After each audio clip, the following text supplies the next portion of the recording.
head coach Sean Poppy, senior Loyal McQueen, and Tessa Miller.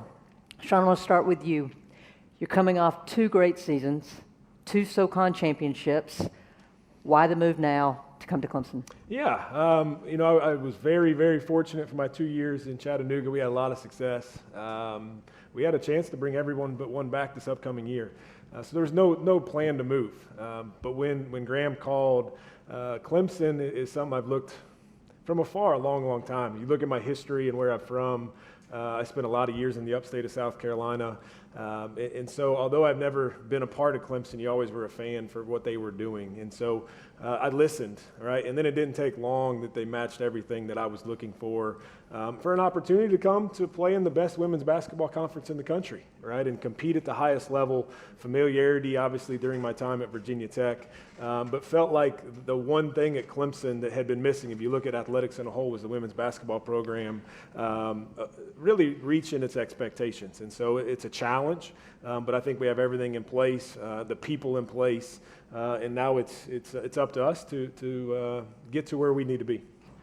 In a couple of different press conferences, I've heard you use the terms re-energize and revitalize. What is it about those 2 important concepts for you to get Clemson where you want it to be? Yeah, I think that for us, we try to be a little bit different with our energy. If you were to walk in our gym, around our offices, you'll feel the it factor, right? You'll feel that there's just something different here. And it's not a facade, it's not fake, it's the type of people we've brought into our organization, whether it be my staff, whether it be support staff, whether it be our players, of the level of expectations that we're going to try to hold them to at the energy level is no different than us as a staff. And so for us, I believe that, we may not have any McDonald's All-Americans on the roster, so you better find other ways that can go beat McDonald's All-Americans, because there's quite a few in this league. And part of that is our energy, right? How we go about doing things, loving on one another. And there's no better time than when it's your first year, right? The reality is we're still 0-0. The honeymoon phase, right, is coming up here November 4th when games get kicked off. But you got to take advantage of a rejuvenized fan base, energy for Clemson women's basketball. And part of that is showing who we are as people, right? Our energy level, our commitment to not only Clemson women's basketball, but the university as a whole. Getting out into Clemson and sharing our story, getting here and continue to share stories that I think we have a lot of relatability in our program. Tessa, your coach just mentioned the it factor. What is the it factor for Coach Poppy? Well, I think, like he said, just our energy and the winning culture that we're trying to restore back to Clemson. Coach Poppy and the rest of the coaching staff brought together a bunch of winners, and although we're all different, we're very like-minded. And the fact that we all just kind of have a chip on our shoulder and something we want to prove this year. And so we just want to make Clemson basketball exciting again. And I think that it factor is more something that you just kind of feel when you come watch us, more than something that I can talk about.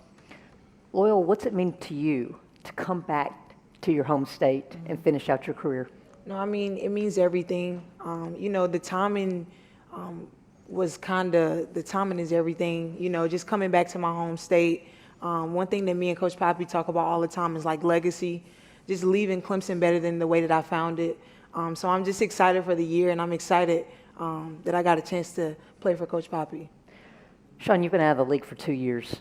How much has it changed and evolved in those 2 years? Oh, it is a totally different league than I saw it a couple years ago. It's still the best women's basketball league in the country. But you think about we have some additions, right? You think about Stanford and ncaaw and SMU and kind of what the West Coast style brings. But then the coaching changes, right? There's a lot of new faces in this league. And so the last piece of that is just the scheduling part, right? Of not only the travel in between games, but the style of play, because you're playing everybody one time, right? I play South Carolina the same amount of times I play Jeff at Louisville. Mm-hmm. And so timing's going to be everything. Where's that on the schedule? I do think that we have way more different styles now with the addition of 3 new teams and then the coaches compared to what it was a couple years ago. But the top is still the top, right? West is still going to be West of what they've been doing. Obviously, Notre Dame and Yale, they've been phenomenal the last couple of years. So I think some of the top is not different. I've seen front row what that looks like and be able to scout against it. But then there's a lot of new faces and different styles that we're going to have to adjust to. But also I think with us, like Clemson women's basketball is going to play completely different than it has the last couple of years. So we're trying to get into that conversation of, wow, it's going to be tough to get into Littlejohn and get a W. Tessa, last season at Belmont, you were 20th in the country in field goal percentage. So obviously new league, new teammates and everything else, but what have you added to your game to help prepare your? Yeah, so I think that this year, just a big thing for me, obviously with the transition, was learning to play with people like Loyal, learning my teammates better. So I think that I've just kind of not really changed my game, but just found a way to evolve my game to kind of fit my teammates this year and fit the style of the team. And I think that's allowed me to kind of move to more of a positionless. Like I'm not just strictly on the block anymore like I was at Belmont last year. I can kind of like play out to the 4 and things like that. So yeah, just learning how to play off my teammates and stuff, just kind of catering my game more to them while still like growing within myself. So not too much change, but little additions. The practice season's still relatively new. I know we've gone all summer long. But Laurel, can you speak to maybe some of the off-court activities that have really helped you become a better, not just basketball player, but maybe better teammate as well? Yeah, I think just finding ways to connect with my teammates off the court. We've had scavenger hunts, we've done different things, and we've had movie nights, just trying to find different ways to get up out of myself and up out of my comfort zone, to find ways to connect with them so I can find more about them, find out more about them, and I feel like it will correlate onto the court.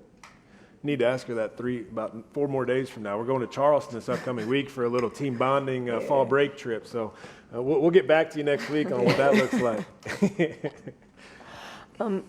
Sean, for the new fans out there, we saw what you did in Chattanooga, but what's the style of play going to look like as you transition into the ACC? Yeah, discipline, right? Discipline on both ends. I think that 3-and-D is kind of the thing that people talk about.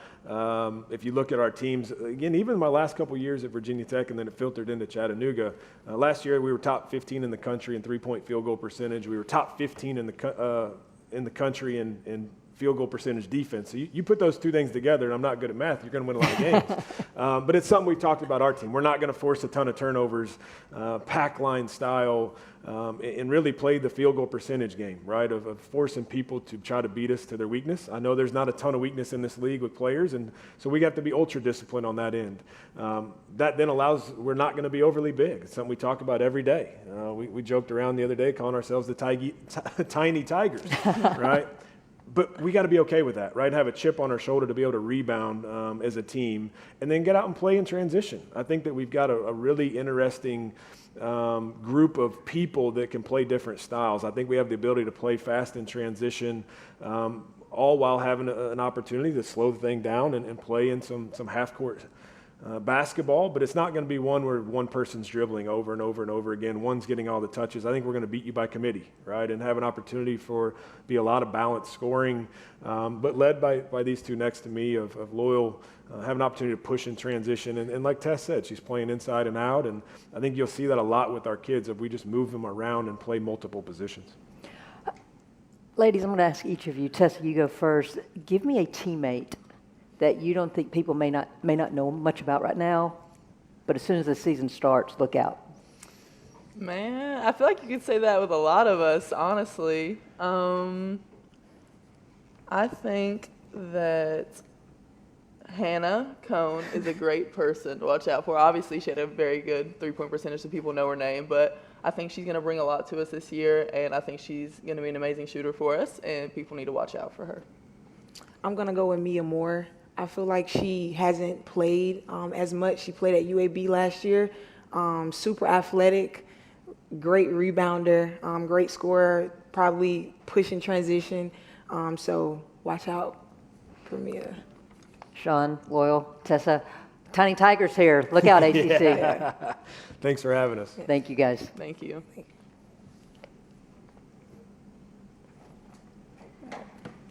You guys are great. Thank you.